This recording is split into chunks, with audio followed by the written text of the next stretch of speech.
Welcome! E aí, galera, beleza? Bem-vindo à nossa comunidade. Welcome to our community. Hey, what's going on, guys? It is OGC here. Welcome to today's video. Today's video, we are going to be looking at very basics for our hero placement when it comes to PvP formations. Now, we will be looking at this through the lens of humans. However, you can take the principles learned from this video and apply it to any race out there. Just have some imagination with it, but it's all about learning the principles, and these are going to be the fundamental, very basic principles that we're going to be looking at, because I'm not good enough to go over the advanced. And I will tell you that I'm not going to pretend like I'm somebody that I'm not. I'm really not that good, but I will share my experience with you guys for better or worse. So before we begin, please take a moment, smash the thumbs up button or gently tap it, whichever one you prefer. Subscribe if you have not subscribed already, and yeah, check out the information in the description. So we're going to jump in. I kind of made a little formation. It's identical to the one from yesterday. And what I did was I left a big area down here blank. And just for the sake of this example, we're going to go with this middle area as where we're going to put our heroes. So the first one, and probably the I don't want to say the most important because this one's kind of basic, is Avalon.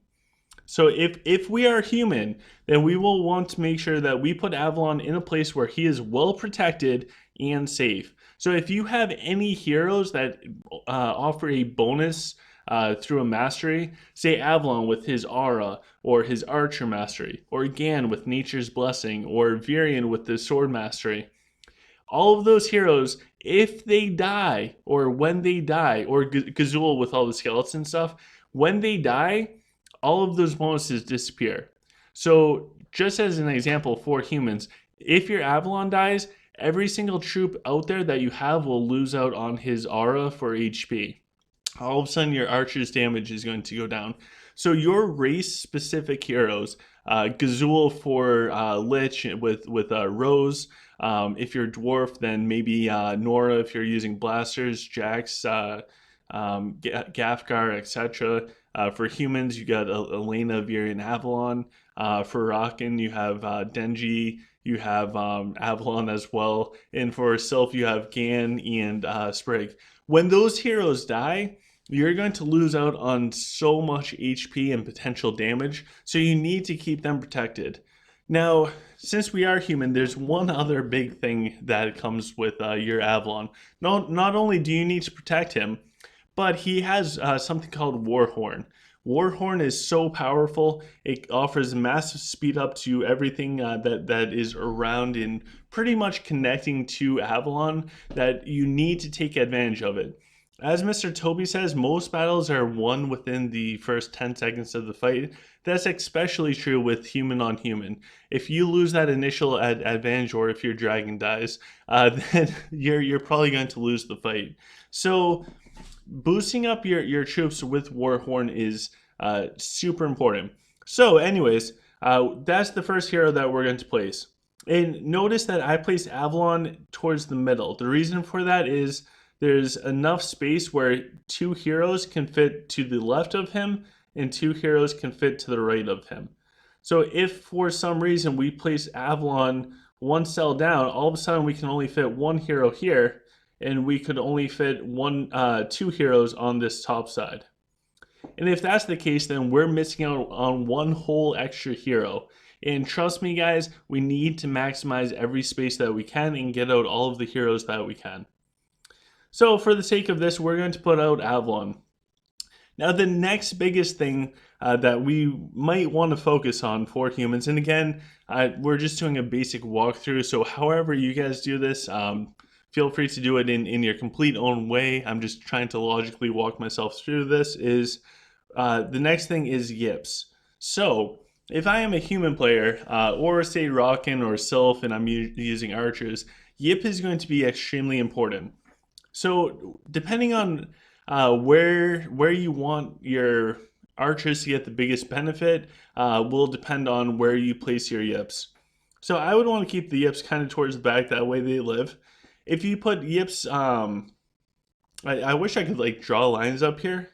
So you have Avalon. If you put both yips on the one side of Avalon together, you're going to offer a giant boost to that lane.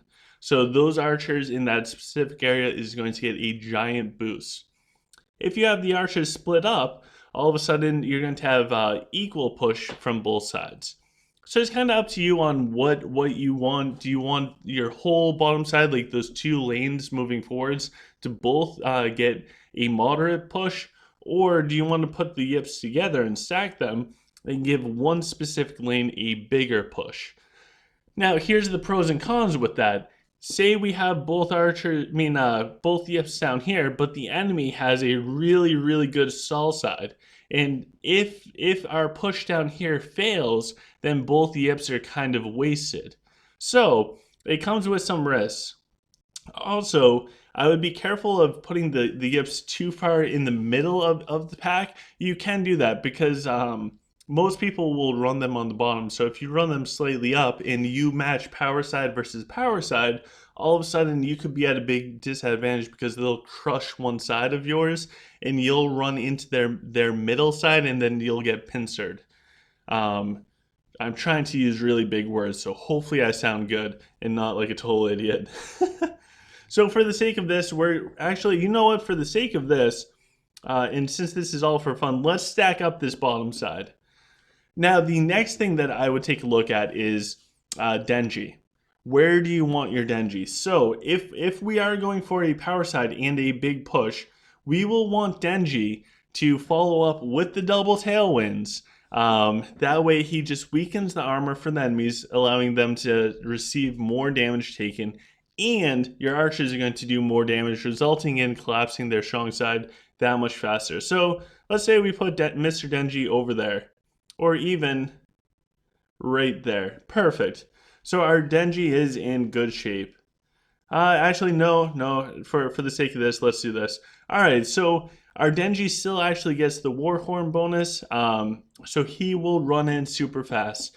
If Denji runs in super fast, we hit his dumpling, he'll get spinning. We should be able to do decent damage on that very bottom lane, or we should just wipe them super fast. Now the next thing that I would look at is every hero that's going to get a big benefit from the Tailwind. So as we can see, there's still two more spots. There's this spot over here directly in front of Avalon, and this spot over here that's all the way to the bottom right behind Denji. Those two spots, whatever heroes you put in there, will get benefited from the Tailwind. And there's two heroes that come to mind very fast when I think about troops that get benefits or heroes that get benefits from Tailwind. The first one is Mako.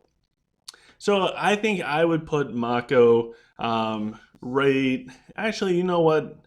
Just for the sake of example, let's put Mako right behind Denji, and Mako will also get benefited from double yip. So now down here we can see we have Avalon giving boosts to both archers in the back. We have two yips. Both yips are going to give benefits to this back portion of archers. And then we have Mako, who's going to get benefited from both yips. And then we have Denji, who's just going to benefit everybody. So this bottom side is pretty much all set. The next thing that I would throw in is Sprig. And I would put Sprig just so that he can get benefited from both of the yips. I think that will help Sprig out quite a bit. So there we are. We're already more than halfway done with creating this bottom power side.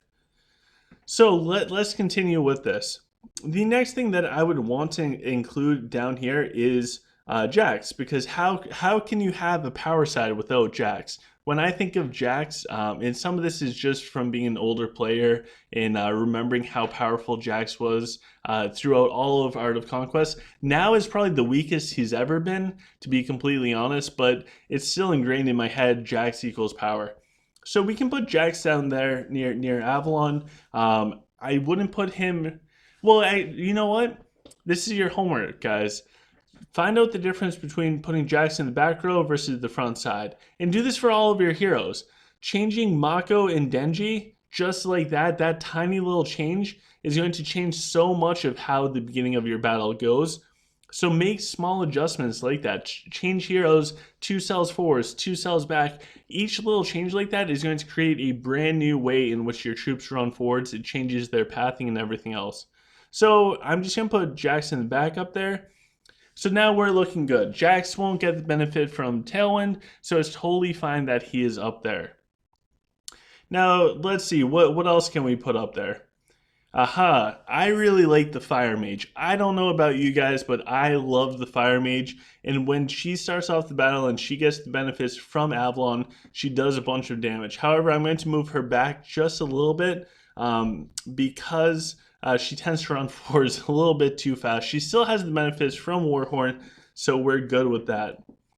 Now let's see, what else could we put over there for the power side? I think, you know what? I think we should put out there a nice Raxius. There we go. We'll put Raxius in the middle as well.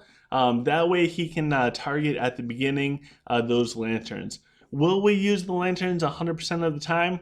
No, we will not. If our Denji is located with Avalon Warhorn directly behind a pack of swords, you're kind of obligated to start with Denji's Dumpling. It just is. If you don't and there's a pack of archers there, your Denji is gone. He is just going to drop. However, if it's their stall side and they have two, if they have a stall side and it looks like something like this, maybe without the spears, and their stall side just looks like a bunch of swords, you could get away without doing Denji's Dumpling. And if that's the case, then your Raxius is in perfect position to start stunning down the enemies. And I'm just going to put out the spears again, just that way when we place heroes, it doesn't take up the space. Now, the last thing that we're going to do for this side, and this is just me personally, I like to have a tank over there. So just for the sake of everything, we're going to put out Virion. Ideally, I would do Belrog, because I think with the Warhorn boost, he can build up his stacks a little bit faster. But for the sake of this, I would do Virion. That way, on this bottom side, not only do we have the 2 packs of swords, but we also have Denji as a hero tank. And in this middle bottom side, we have Virion. So not only do we have the pack of swords, but we also have a hero tank there as well. So just in case for some reason they wipe all the troops, they're then going to have to get through the hero. So anyways, guys, hopefully that gives you some thoughts about how to set up your heroes in the bottom area for when you're designing your own PvP. The one that I put up here, wherever it is, I'm not saying that it's good. I'm not saying that it's bad. I just walked you through my logic with it. My logic is not necessarily the best logic. So try it out for yourselves, but try to really be mindful of where your yips are, where your Avalon is. If your Avalon, if we take Avalon and we just place Avalon like way over here because we think that Avalon is going to be super protected, that's a bad place. You need to maximize your heroes. Every hero has a role in the game, including Nora, believe it or not. I use her for Siege to wear the mechanic set. Poor Nora. But every hero has this role and something that it specializes in, something that it can offer your army. So make sure that you use those heroes to the maximum purpose. So for example, Avalon, make sure you're getting the Warhorn on as many troops as you can while keeping him safe. Yips, make sure that they're near the archers, and make sure Mako's near the Yips, and everything else. Everything kind of builds off of one another. So all of these small synergies, connect the dots, put them together, and also don't be afraid of changing things. Don't be afraid of putting Mako in front and Denji behind and trying that out. Dual Tower is the greatest thing that happened to this game. It's by far the single best aspect that they could have ever done. And in the Dual Tower, you're not going to lose any troops. Go try it out.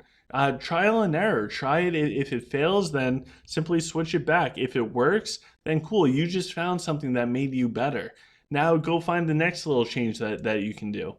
But anyways, guys, this was just a basic video on hero placement. So with that, I hope you guys enjoyed. I hope you got something out of it. Please make sure to smash the thumbs up button, like, share, subscribe. As always, check out the information in the description below for the OGC Community Discord, for Patreon if you want to further support this channel and become a sponsor, or go check out the merch store if you want some good stuff. All right, guys, I hope you guys have a fantastic day. I look forward to talking to you guys tomorrow.